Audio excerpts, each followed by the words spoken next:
Human, it's cold outside. You lay on the ground with a contented smile on your face, gently running your fingers through Celestia's mane. Her head rests on your chest, and her hooves are wrapped tightly around your midsection. Looking up at the cold, white stone ceiling, you focus your attention on the crackling of fire and Princess Celestia's soft breathing. Squeezing her tightly with your unoccupied arm, you lift up her neck slightly to look at the ornate, bejeweled clock onto the wall. Oh, crap, it's already 11:30. That's late. The last train back to Ponyville is under an hour. Sighing slightly, you lean down to nuzzle the top of Celestia's head. Alrighty, Celestia. Thank you so much for inviting me to the castle, but I think it's time I get going. No, She whines, pulling herself tighter to you. I'm too comfortable. She's certainly big for a little pony, but you begin to scoot yourself out from under her regardless. I am too, Your Highness, but I've got to catch a train and I really can't stay. Her head shoots off your chest and she looks at you, seemingly startled. Can't stay? But my little human, it's cold outside. You roll your neck and glance out the window. Thick clumps of snow are falling in front of what is otherwise a pitch-black sky. A gust of wind arrives at that moment, seemingly accentuating your pony friend's point and blowing the snow sideways across your view. Well, of course it is. It's winter, you reply with a furrowed brow. Look, I appreciate the chat, and the cider, and even our little cuddle session, but I've gotta go away. But it's so cold outside. She repeats again, as if she hadn't made herself heard the first time. You roll your eyes. Princess Celestia, this visit, the entire evening... I had really hoped that you had gotten my invitation and were coming. Princess Celestia interjected, grasping at what she falsely considered to be a hole in the conversation. Was so very nice. You finished your sentence. But... You already feel cold, though. She gasps, placing a hoof over one of your hands. Your little hoofsies. Fingers. Your little fingers feel like ice. Oh, don't be so melodramatic, you say, finally pulling your body out from under her and put on your hat. Getting back to Ponyville just requires a quick walk to the train station. Besides, Spike will start to worry. Before you can get up, Celestia wiggles over and pins you to the floor, looking down at you from above what is obviously a very concerned and even hurt expression. Spike would be worried for your safety in this weather. What's your hurry? Well, I bet Twilight's already pacing the floor, he responds, not too charmed with the princess's cuddly restraint tactics. My former student would do well to worry less. Now listen to that fire, Celestia hummed. It's so nice, isn't it? The rippling noise of the fire was indeed calming. So too was the scent of burning pine that filled the room. In fact, almost everything around you felt very nice. What was not really nice was having 350 pounds of Pony Princess squashing you onto the floor.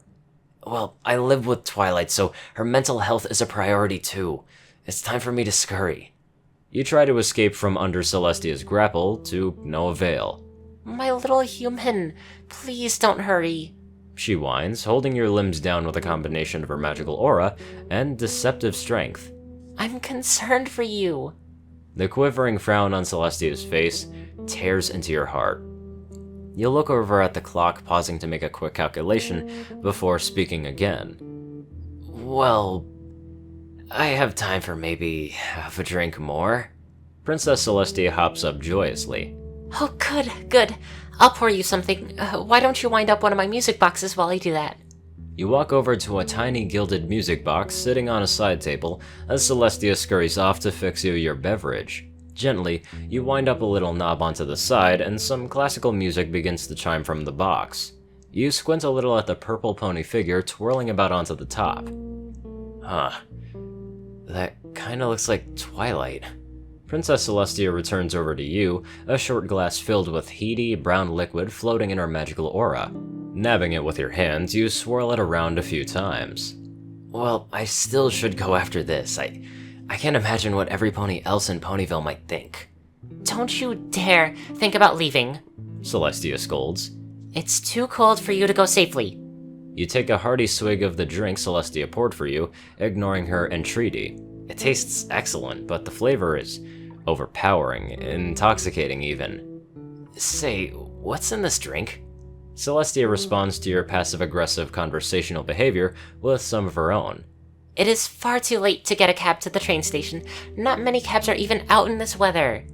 You shake your head in frustration and look up at Princess Celestia. Something about her tired, sad expression just hits your heart.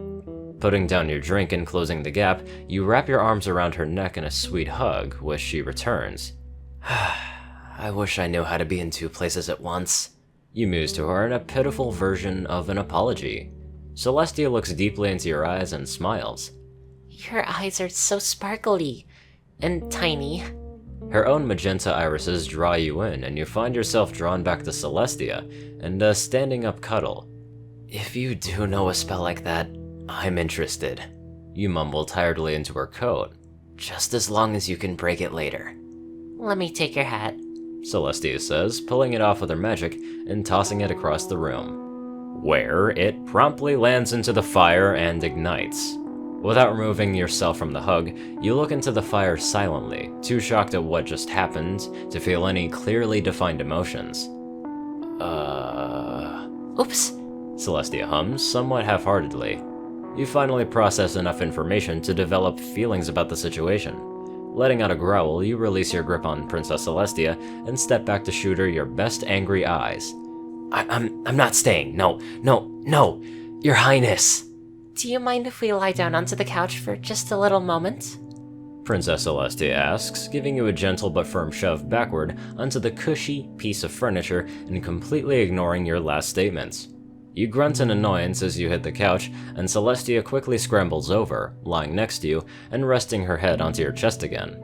She unfurls a warm, soft wing to cover you as well, and lets out a blissful sigh. You struggle a little bit, but quickly give up. At least I can say that I tried to get out of this darn castle. What's the sense in doing that? All it's gonna do is, well, hurt my feelings. Celestia pouts, giving you a squeeze. I'm a princess. You should be extra nice to me. With a quick and unexpected roll off the couch and out of Celestia's grasp, you stand up and brush yourself off.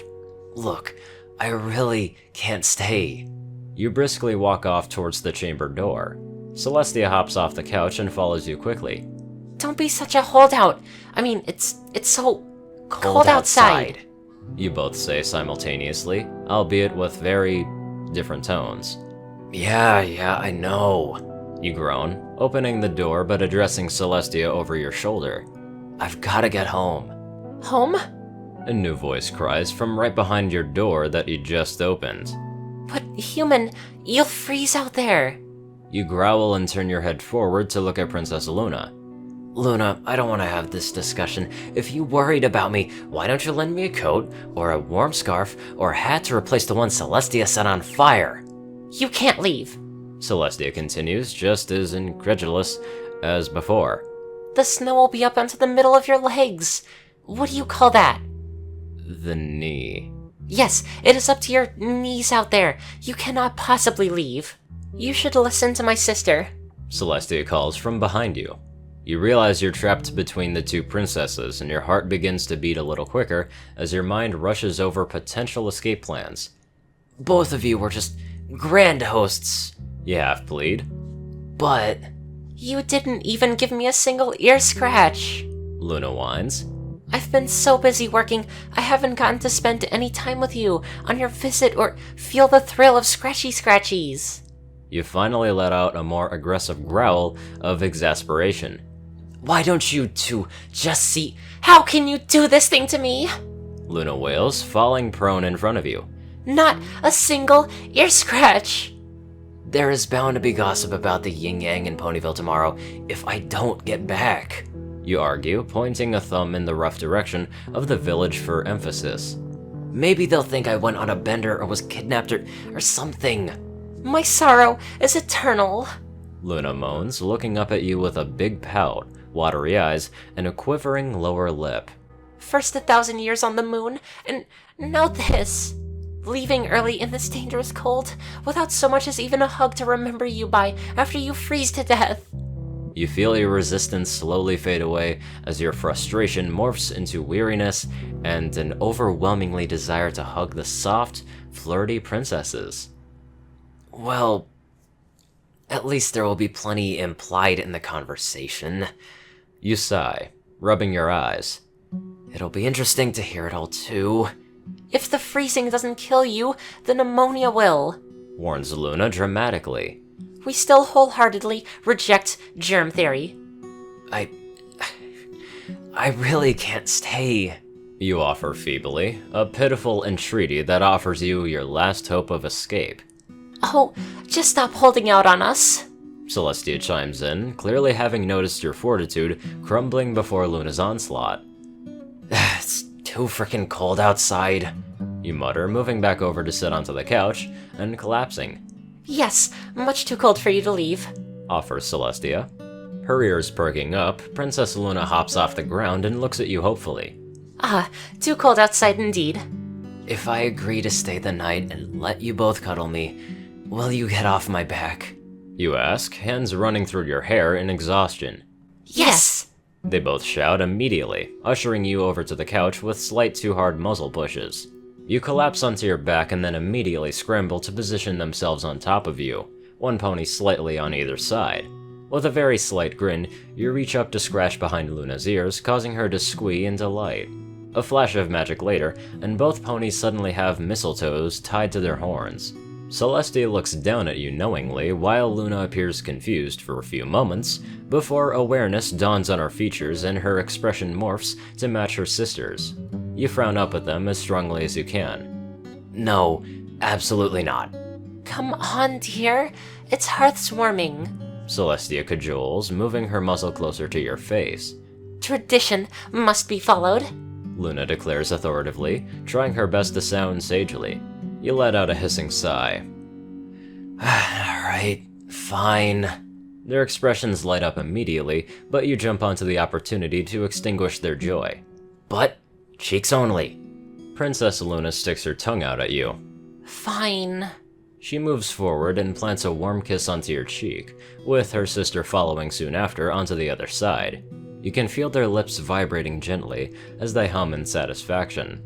You sit motionless, staring up into the ceiling as the royal sisters wait several long seconds to end their kisses. They don't even pull their muzzles away after they're finished, instead moving to nuzzle your cheek and neck softly as they snuggle in closer to you.